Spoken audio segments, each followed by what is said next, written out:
You remember Nelson Mandela dying in prison back in the 1980s.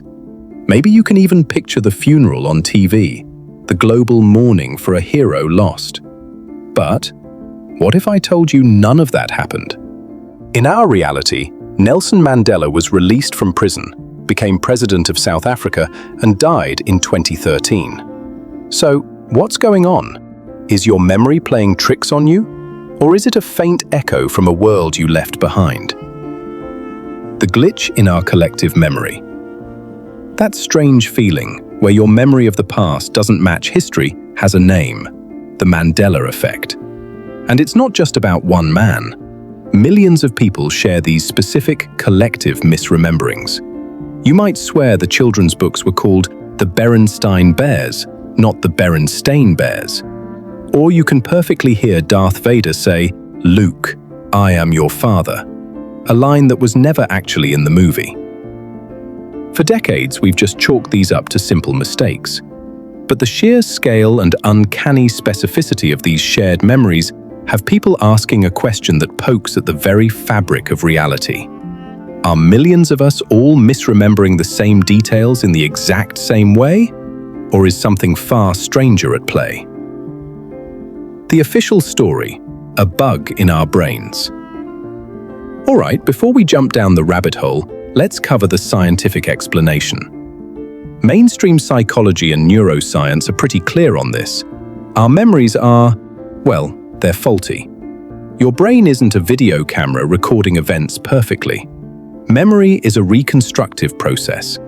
Every time you recall something, your brain rebuilds the memory, and it often fills in the gaps with what it thinks should be there.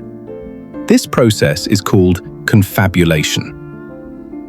Add the power of the internet to this, and you have a recipe for what's called social contagion. One person posts a misremembered detail, and suddenly our own brains can adopt it as a genuine memory. From this perspective, the Mandela effect isn't a glitch in the universe. It's a feature of our beautifully imperfect and highly suggestible human minds. It's a logical explanation, but for a lot of people, it just doesn't fully explain the gut feeling, that deep certainty that their memory is the real one. The pivot, a glimpse into another world. So, what if it's not our memories that are flawed? What if it's reality itself? This is where we take a detour from established science and wander into the mind-bending world of theoretical physics. One of the most famous ideas to come out of quantum mechanics is the many worlds interpretation, first proposed by physicist Hugh Everett III. It suggests that for every choice, every possibility, the universe splits. Every possible outcome happens, just in a different, parallel universe. In one universe, you turned left. In another, you turned right. It's a fascinating concept, but it's important to be clear. Applying this to the Mandela effect is pure speculation, not science. The pop culture theory asks, what if these aren't false memories, but real memories? Memories from a timeline your consciousness once inhabited. What's the one Mandela effect that you can't shake? The one that makes you really question things? Share it in the comments below.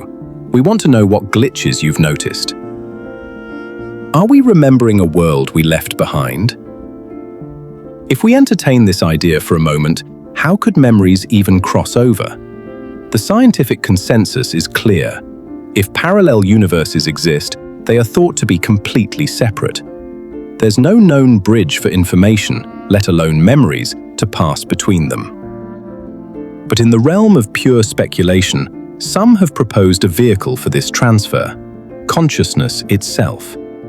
Now, to be crystal clear, this isn't a scientific theory.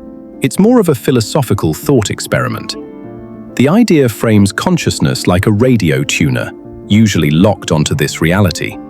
But what if it occasionally drifts and picks up a faint signal from a nearby station, a parallel you in a parallel world? In this imaginative model, that nagging feeling that something is wrong isn't a memory error, it's a bleed-through. Following this thread of pure speculation, Concepts like déjà vu or vivid dreams are reimagined as fleeting glimpses into the lives of your alternate selves. So, where does that leave us? On one hand, we have the scientific consensus, which overwhelmingly points to the Mandela effect being a fascinating quirk of human psychology, a testament to how our brains collectively build and distort our past. On the other hand, there's a captivating sci-fi story about parallel worlds and swapped memories. It's a story that, while not supported by evidence, captures our imagination because it feels so profound. The next time you remember something the wrong way, stop and ask yourself, is your brain just doing its messy, reconstructive thing? Or are you, just for a second, remembering a world you left behind?